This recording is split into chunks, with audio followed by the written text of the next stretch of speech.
Good morning. We will be continuing our study into Solomon and the divided kingdom this morning. We'll come up through here. As you can see, we'll talk about just how great Solomon's wealth was, and then how that eventually led into his downfall. So we'll be studying here through the last half of chapter 10, where we left off with Ben on Wednesday night. And then all the way through chapter 11 in 1 Kings, and then in 2 Chronicles will only be the second half there of chapter 9. Before we get into our study, if you would, bow with me for a word of prayer. Lord, we want to thank you again for such a beautiful morning that we can all be here to study for your word. And we want to thank you for all the work that the teachers have put into making this week special for the kids. We pray that you help all of us to come away from this a little bit more enriched in your word. Be with us as we study this morning and help us to focus on your word and learn something from it. And in your son's name, amen. All right, so if you want to open up, we'll focus a little more heavily on the Kings passages this morning than Chronicles. So 1 Kings chapter 10.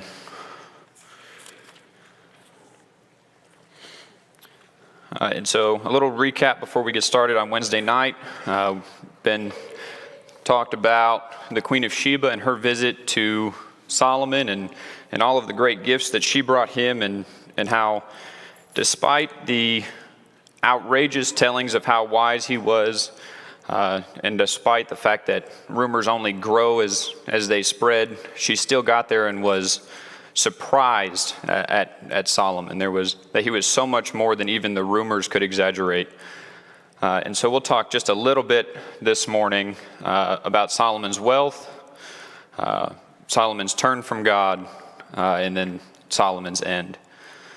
And so starting off this morning, we'll get into first right off the bat here in verse 14.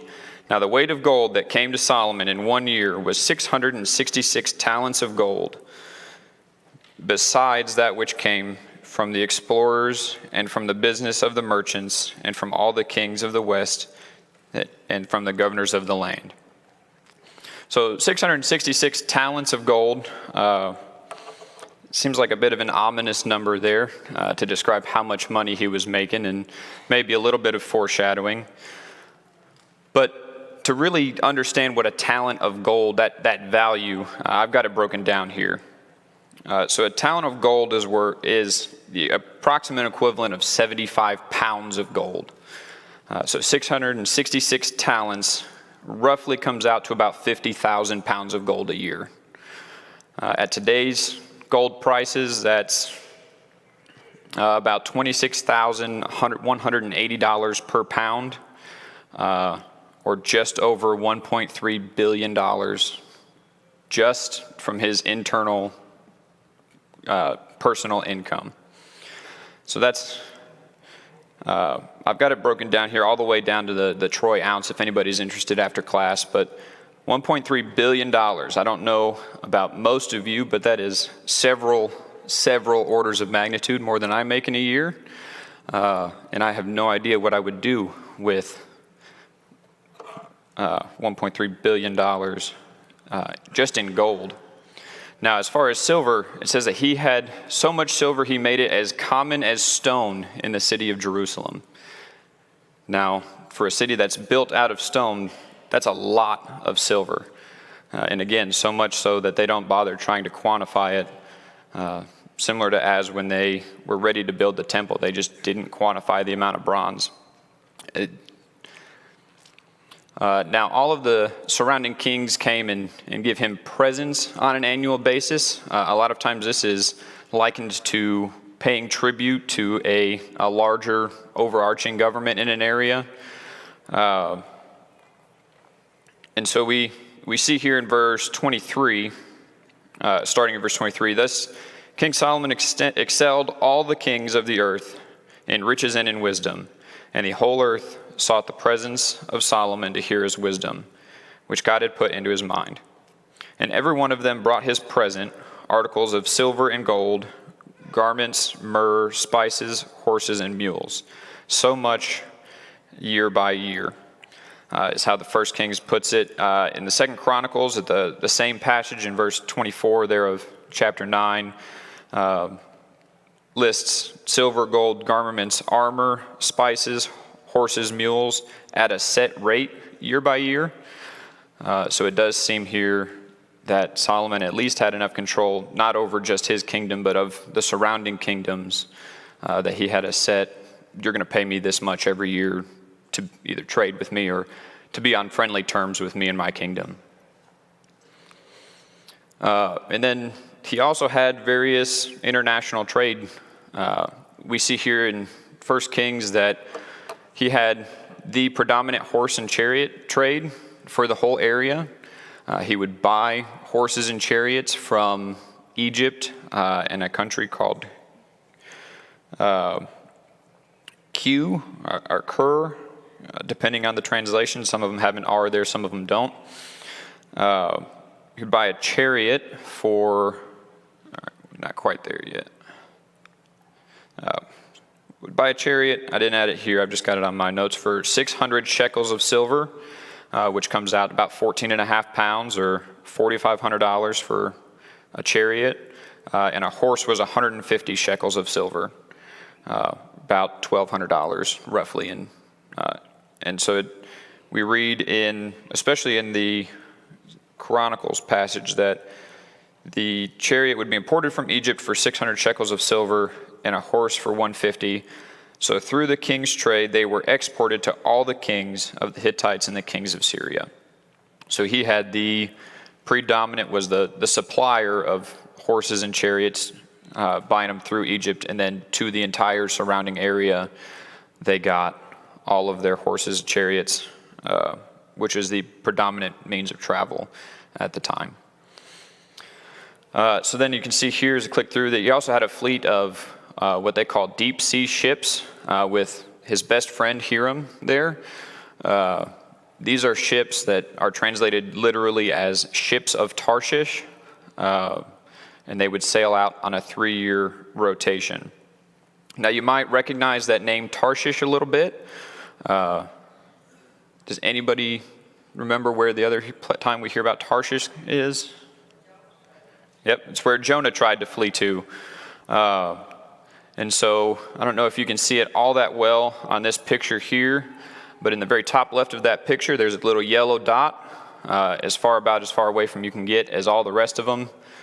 This is a little screenshot I took off of the VeggieTales movie for Jonah. For those of you that have kids will know it well. Jonah's trying to flee his responsibility and goes to a cruise vendor and tries to find where's the farthest place I can go.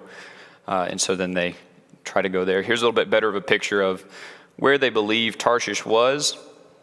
And so Joppa there would have been the Israelite port that they would have sailed in and out of, all the way across the Mediterranean Sea, past what is now Italy and where Rome would have been, all the way over to where it meets with the ocean there.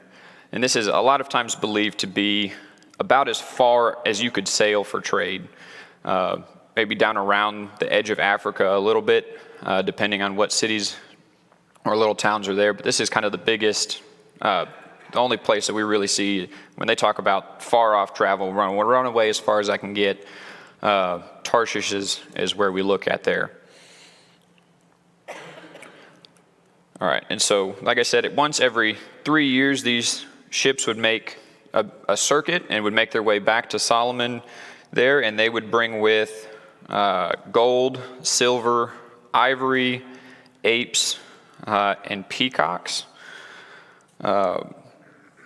The King's verse reads it as peacocks. In Chronicles, it lists as monkeys. I don't know what root word there is the same for both peacocks and monkeys, but depending on which verse or which translation you read out of, will determine what animal he was getting. Maybe it was a different years he got different animals. But so he'd get all kinds of exotic animals and materials. That ivory wouldn't have been something accessible in the geographical region that he ruled over. So we'll move into a little bit of, and I need to slow down a little bit here too. So we'll move into a little bit of what he spent all of his money on. You could probably pretty much just say whatever he wanted to with that much money. And essentially that's what he does, is he made everything in his house out of gold. All of his cups, all of his forks, all of his knives, all of his spoons, his plates, everything was made out of gold, both in his house and in the house of the forest of Lebanon. Pure gold. And it goes out of its way here in the verse 21 that says, "None were of silver, for silver was considered as nothing in the days of Solomon." Now I know a lot of times the fine china, the fancy plates, and your fancy silver utensil sets are considered to be the nice things that we have here. I don't know of anybody that has solid gold utensils, but a lot of times we do see people that have fancy or nice silver that they keep at the house. But to think that our nicer stuff, the things that we consider to be top of the line and fancy, were considered absolutely nothing, that he wouldn't even let them into his house at the time, is just speaks to another magnitude of his wealth that he had there. And he used gold for some things. To plate, his throne was plated in gold. And then he had to support 700 wives and 300 concubines. I know it's every bit of my full-time job to support the one that I've got. I can't imagine that even with this amount of wealth, that having 1,000 to support for would be an easy task. Some other things that he spent his gold on, he built 200 large shields out of gold. It doesn't give dimensions on the shields, but it says that they were 600 shekels of gold apiece, which you can pull that number right back to, that's how much he paid for a chariot in silver. So he was spending $4,500 on a chariot, and here he spent 600 shekels of gold, comes out to roughly $380,000 on a shield made out of gold, which, if any of you have worked with jewelry or worked with gold, or on the other side have worked with most other metals that would be used for weapons, armor, shields of the type, you know that gold is not a good material to make that kind of thing out of. It's very dense, which makes it heavy, about 2 to 3 times heavier than steel would be. And it's also very, very soft. And so one thing we can look at, there's a Mohs hardness scale, which essentially is a set way of defining how hard something is compared to other materials. Gold runs at about a 2 to 2.5 on that scale.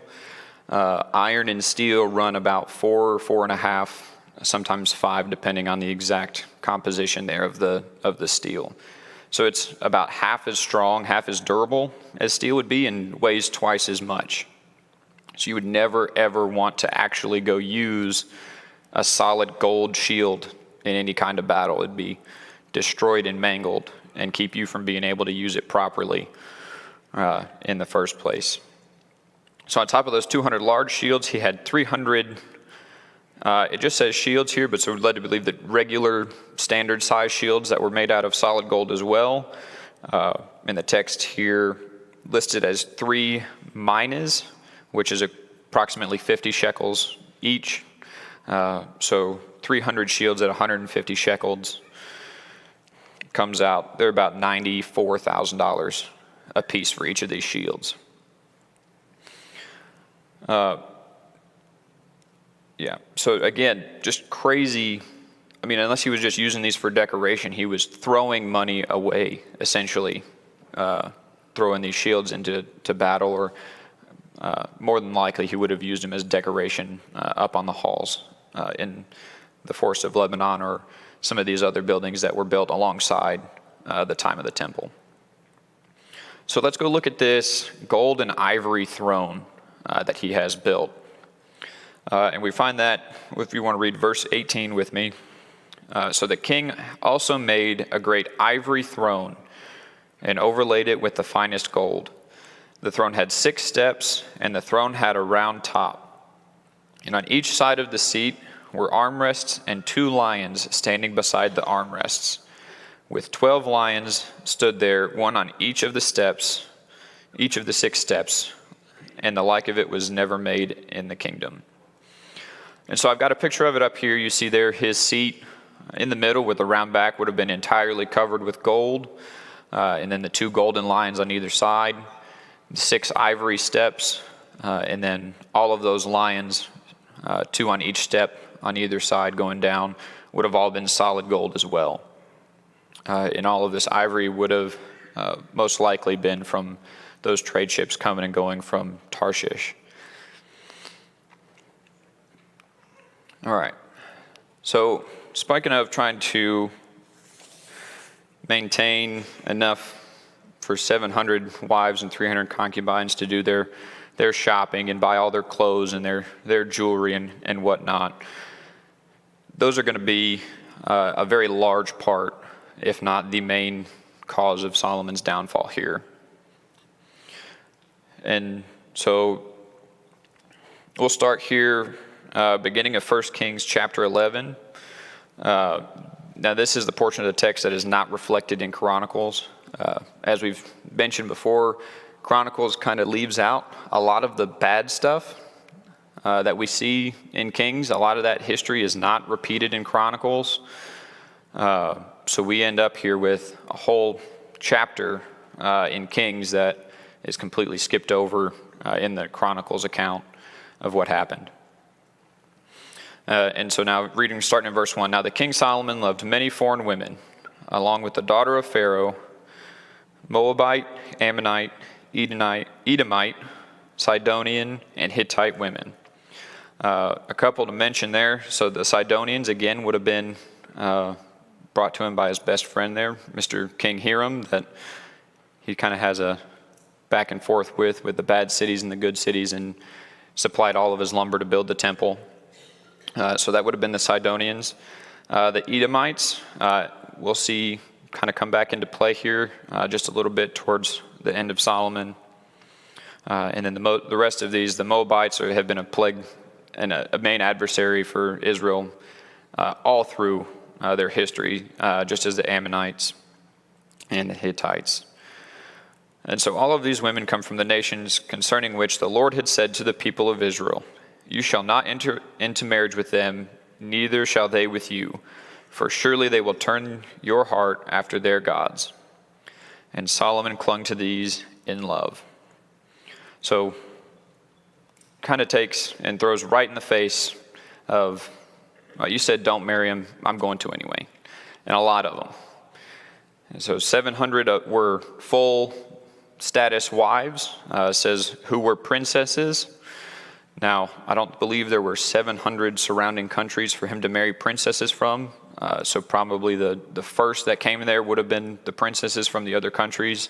But more than likely, they would have had more of the role of a princess type title in Israel, instead of all 700 of them having the status of the queen. Which getting to that, we don't ever have any mention that any of them are referred to as the queen of Israel.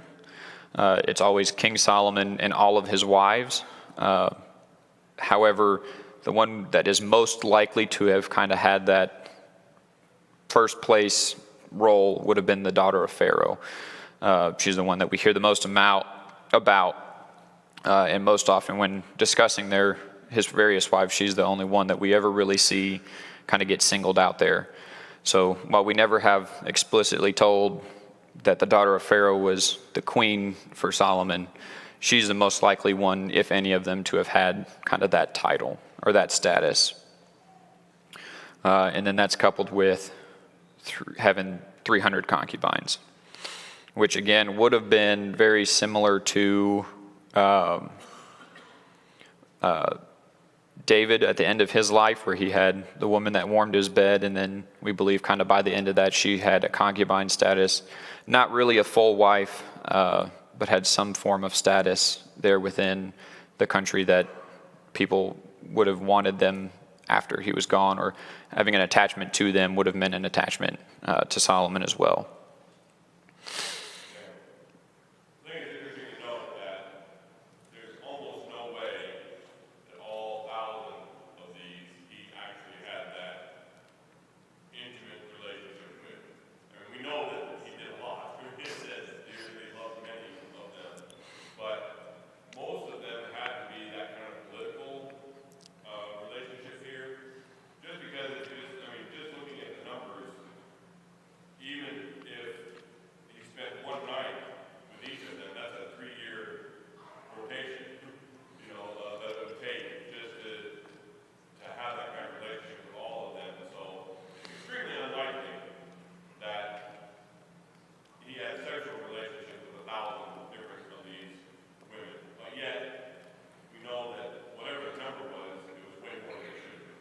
Right.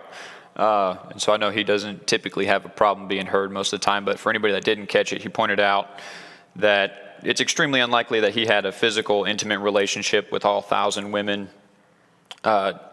Just again, like he said, because it would have been a full 3-year rotation at one a day, essentially. However, we do know for sure that that number was way larger than it should have been, if not any way possible to be the full 1,000. And so we see here, they were all from the surrounding nations that were specifically made as off limits by God. And we see exactly what God said, don't marry them. Why? Because they'll turn your hearts away from me. We see here exactly what happens with Solomon. And there are 4 main gods that are listed that he turns to. Ashtoreth of the Sidonians, again, is the predominant female goddess that we hear of causing trouble with the Israelites throughout their history. Is often the female counterpart to Baal, and is kind of the predominant Canaanite goddess across most of the nations, but predominantly here with the Sidonians, who are, again, best friends, Hiram's people. And then we get 2 that are listed as brought in from the Ammonites, Molech, who some of you may recognize, from Leviticus. Molech is a fire god with a little g there that they worshipped often through human sacrifice. And then Milcom there is often believed to be the kind of head overarching god for the nation of Ammon.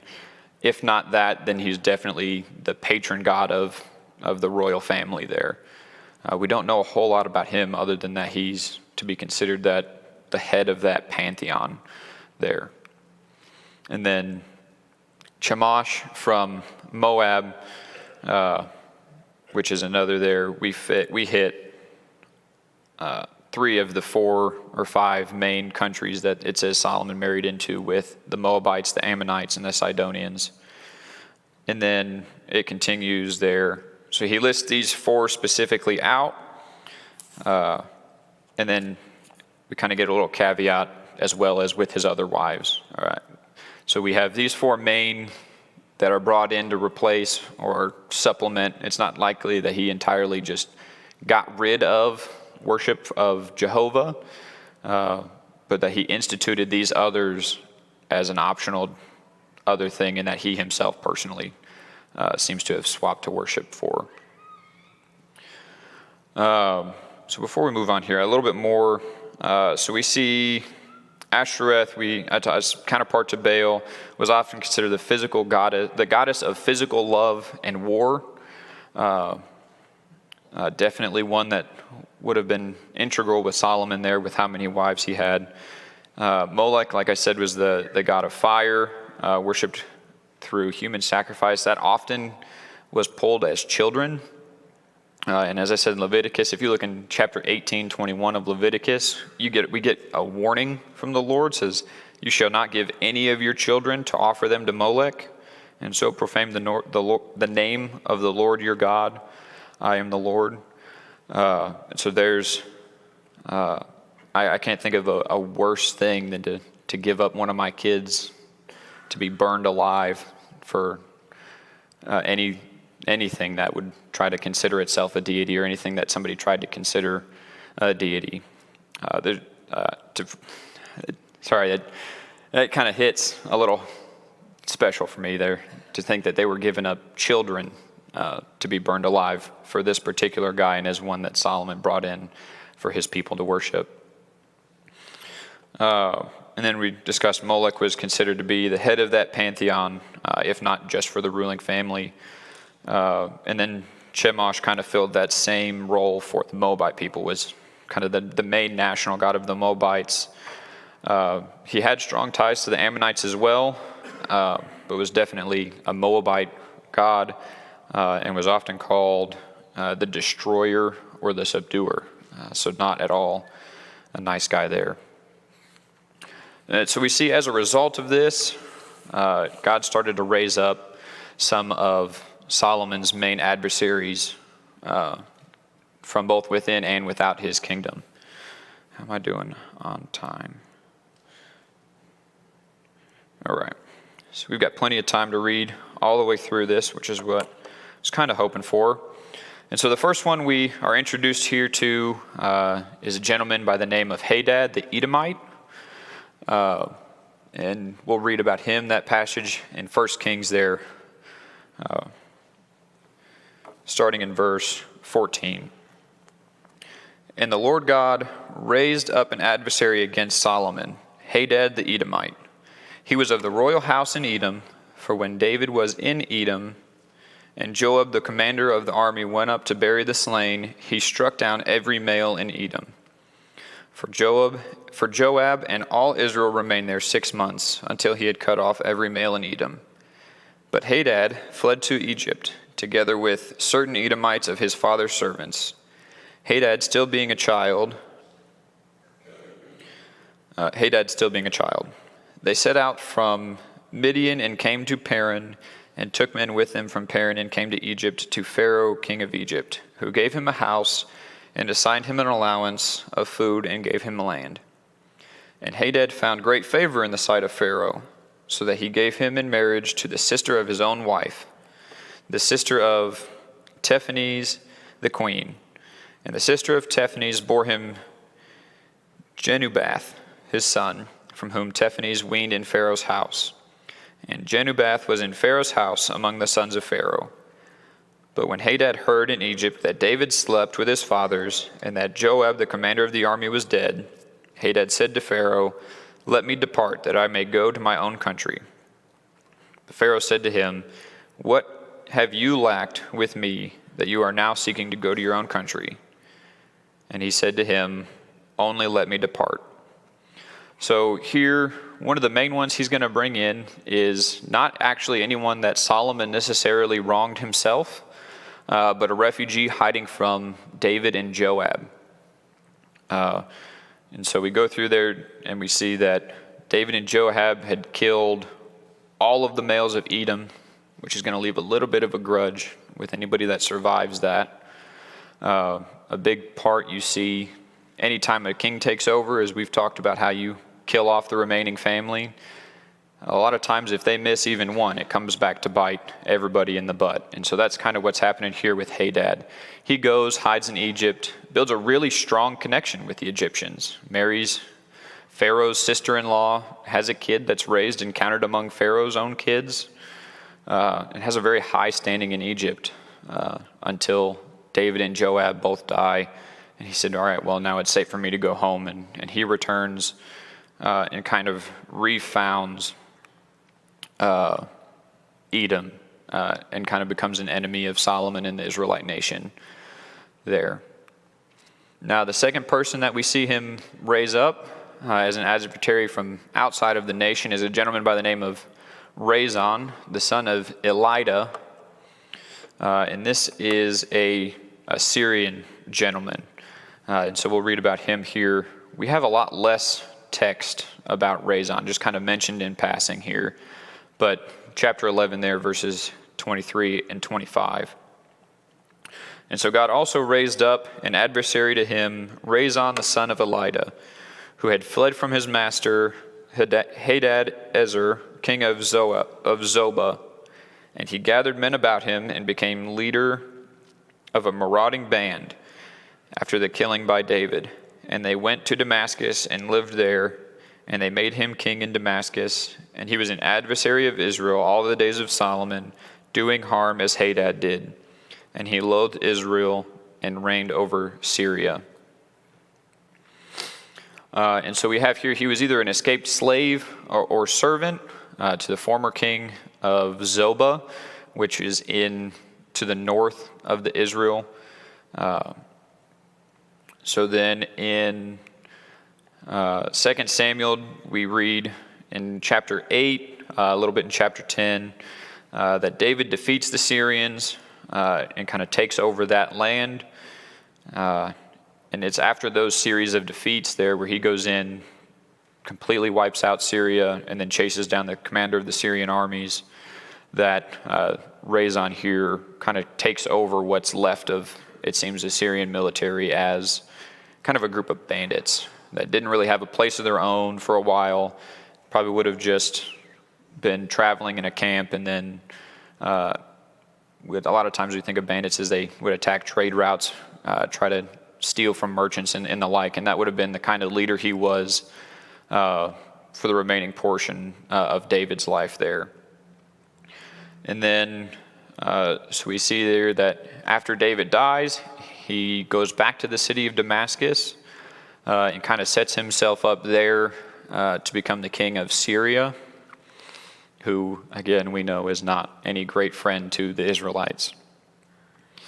And so then here I've got a map here. The dark green to the north of Israel there is where Zobah would have been, and then becomes Syria.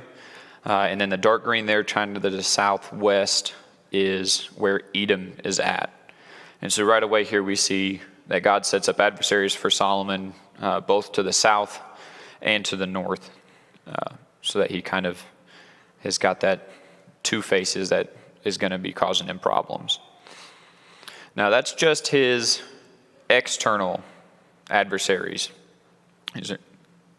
I do find it interesting that in both of these guys, really, it was David and Joab that they were scared to death of, just because, we know how great a warrior both of them were. And now that David has died, Solomon is a completely different kind of king, even though he has a lot of treaties that he builds and he really expands the empire. We know that he was overall a man of peace. He was not out fighting battles. So these other external enemies feel kind of emboldened to go ahead and start causing problems. Of course, we know that the only reason that's allowed is because of God being unhappy with Solomon. But it's just interesting that in reality, David caused these problems, because of just how much of a kind of bloodthirsty guy he was. Says here, even taking time to stay in an area to kill off all the leading men in that area. Yeah, and so that goes to show probably just as much how much of David's problems that God made go away while David was king. That there are things that here, as soon as Solomon turns away, he goes and grabs guys that were wronged by David and says, I'm going to poke at that a little bit, and festers them up and brings them up against Solomon. Serves to show both how much Solomon wasn't a fighter, but how much that even though David was, God put to rest probably some of these people until such a time that Solomon comes around and breaks that promise. Anything else? Any questions or comments about these two gentlemen before we start to look at who God brought up from within Israel?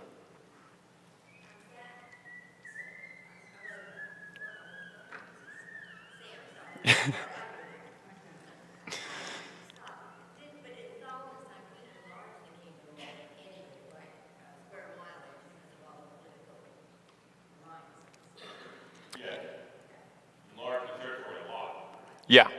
So Solomon by far had the greatest direct area of influence. His kingdom borders were far larger than anyone before or after. And so while David a lot of this is attributed to David taking out these people, it would have been Solomon that actually brought these areas into Israel as part of their official borders. That's a good point. All right, and so we have really kind of just one main person that he brings up from inside, Jeroboam, the son of Nebat. And we'll actually try to read, I think I've got plenty of time to read through this 14 verses here about Jeroboam before we kind of try to discuss it a little bit here. So 1 Kings 11, 26 through 40. So Jeroboam, the son of Nebat, an Ephraimite of Zeradah, a servant of Solomon, whose mother's name was Zeruiah, a widow, also lifted up his hand against the king. And this was the reason why he lifted up his hand against the king. Solomon built the Milo and closed the breach of the city of David his father. The man Jeroboam was very able, and when Solomon saw that the young man was industrious, he gave him charge over all the forced labor of the house of Joseph. And at the time when Jeroboam went out of Jerusalem, the prophet Ahijah, the Shilonite, found him on the road. Now Ahijah had dressed himself in a new garment, and the two of them were alone in the open country. And when Ahijah had laid hold of the new garment that was on him, he tore it into 12 pieces, and said to Jeroboam, "Take for yourself 10 pieces. For thus says the Lord, the God of Israel, Behold, I am about to tear the kingdom from the hand of Solomon, and will give you 10 tribes. But he shall have 1 tribe for the sake of my servant David, and for the sake of Jerusalem, the city that I have chosen out of all the tribes of Israel. Because they have forsaken me, and worshipped Ashtoreth, the goddess of the Sidonians, Chemosh, the god of Moab, and Milcom, the god of the Ammonites. And they have not walked in my ways, doing what is right in my sight, and keeping my statutes and my rules, as David his father did. Nevertheless, I will not take the whole kingdom out of his hand, but I will make him ruler all the days of his life, for the sake of David my servant, whom I chose, who kept my commandments and my statutes. But I will take the kingdom out of his son's hand, and will give it to you 10 tribes. Yet to his son I will give 1 tribe, that David my servant may always have a lamp before me in Jerusalem, the city where I have chosen to put my name. And I will take you, and you shall reign over all that your soul desires, and you shall be king over Israel. And if you will listen to all that I command you, and will walk in my ways, and do what is right in my eyes, by keeping my statutes and my commandments, as David my servant did, I will be with you, and I will give Israel to you. And I will afflict the offspring of David because of this, but not forever."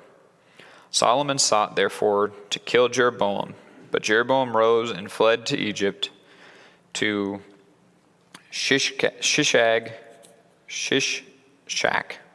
king of Egypt, and was in Egypt until the death of Solomon. And so we know right off the bat this is someone that was directly a part of Solomon's house, if not directly a part of his cabinet or one of his advisors. Was one there we go, they can back up now. So he was actually put in the head of the construction of the house of Joseph, got promoted for his performance. During that construction of the Millo, he showed himself able to lead, and so Solomon said, "Hey, take over." So he would have been a very trusted member there by Solomon.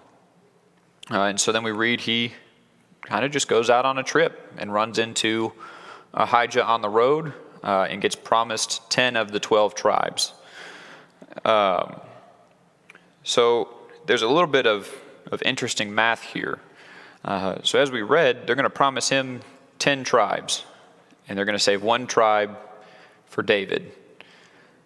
But yet we know that both Benjamin and Judah stay with the line of David. Now, a large part of that, we believe, is just because the tribe of Benjamin, land-wise, really only controlled the area immediately surrounding Jerusalem. They didn't have a lot of land, but they had kind of that capital city. I think of it very similar to Washington, D.C. If we split up the nation and said, well, you're going to take 48 and we're going to keep 1, or you're going to take 49 and we're going to keep 1, and then somebody kept D.C. as well. It's not a full area, but it's kind of the capital area, and so it gets folded in there with Judah. And then we see here that Jeroboam gets the David promise, as I call it. He's promised essentially that David's line is split off and left from me. If you'll do what they agreed to do, we'll just let you take their spot. And as long as you are faithful and you stay with us, worship me, get rid of these other gods, we'll keep your line on the throne. And he makes that same deal there that he made with David and that he made with Solomon. And as I'm sure you can guess, Solomon did not like that too much at all. And so Jeroboam is then forced to flee from Solomon, and as you guessed it, he goes and hides in Egypt, kind of where everybody goes to hide, it seems. So we see here we'll kind of review a little bit here in the last 5 minutes or so before we talk about the actual passing of Solomon here, that he had all this money, all these wives. They turn around and immediately lead him into this worship. Or rather, I shouldn't say immediately. It does point out here, if we look at the first couple of verses here, in verse 4 of chapter 11, when Solomon was old, his wives turned away his heart. So it does imply that there was at least a good portion of time here where Solomon is faithful to the Lord and does business on an upright scale. But ultimately his wives lead him away from the Lord to these other gods. And so then we start seeing escalated issues with the Syrians and the Edomites, the Syrians to the north and the Edomites to the south. And then we get Jeroboam appointed by God to be the next king over Israel. Another interesting thing here, we point out we see a lot of David mentioned in the story of Solomon, which you would not be far stretched considering Solomon is David's son, but you see here it's David's actions that have got these two outside adversaries stirred up against Solomon, but at the same time it's David's good actions and his following God that keep Solomon from being ripped himself from the throne, and that keep, we see his son Rehoboam on a throne at all there in the south. So a lot to say there, that when you're faithful to your promises to God, like David was, and you walk in his ways, he's going to keep the promises he gave you and follow along in the line there. And so then here we get the death of Solomon. In the last couple of verses there of chapter 11, now the rest of the acts of Solomon and all that he did in his wisdom, are they not written in the book of the acts of Solomon? And the time that Solomon reigned in Jerusalem over all Israel was 40 years. And Solomon slept with his fathers and was buried in the city of David his father, and Rehoboam his son reigned in his place. So he was king for 40 years, but then we see here this reference to the book of the Acts of Solomon, which we don't have a book called Solomon. In the Chronicles, it does pick up these last 3 verses and mention that it's all recorded in the book of Nathan. And from everything that I could find, talking about this book of the Acts of Solomon or the book of Nathan, there is a book that one of the subsets of the Jewish nation that are over in India have got that they claim is an incomplete book of Nathan. They've got 3 of what they think is supposed to be 5 parts of this book of Nathan. And essentially it just has a section dedicated to the Temple of Solomon. It contains several sermons that they attribute to David, especially towards the end of his life. So some of the last some of the last sermons, and that they believe were preached by David.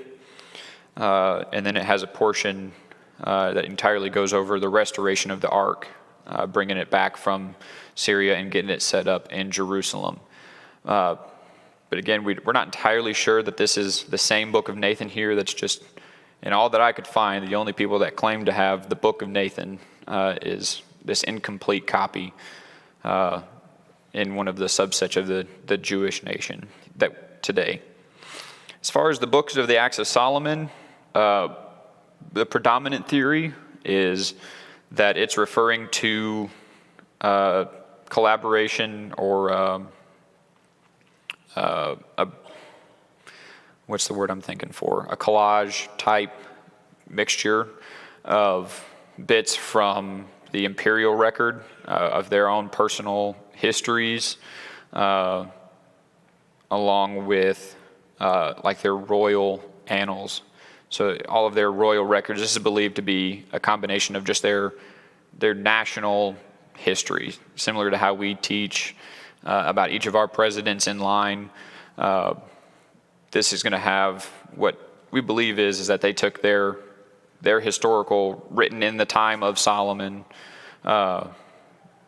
works. So this is what he did here. This is some of his trade agreements, a little bit more of his wisdoms, and things like that, to be pulled together for this book of Solomon. And as far as I was able to find, nobody claims to have found any of this parts of this book of Solomon. It is completely considered to be a lost text. So then we see here Solomon buried in the city of David with his father, which maybe a little farther into the class will bear a little more significance as we see who does get to be buried in the city of David and who doesn't. So it looks like I've got maybe 1 minute here. So we run till 10:30, right? Okay, so that's where we'll leave off today, unless anybody's got questions or comments here before we wrap up. All right, then we'll pick up, not Wednesday night, we'll be singing at the end of EBS, but then next Sunday is, I think, Dad will be teaching, and we'll pick up in chapter 12. Thank you.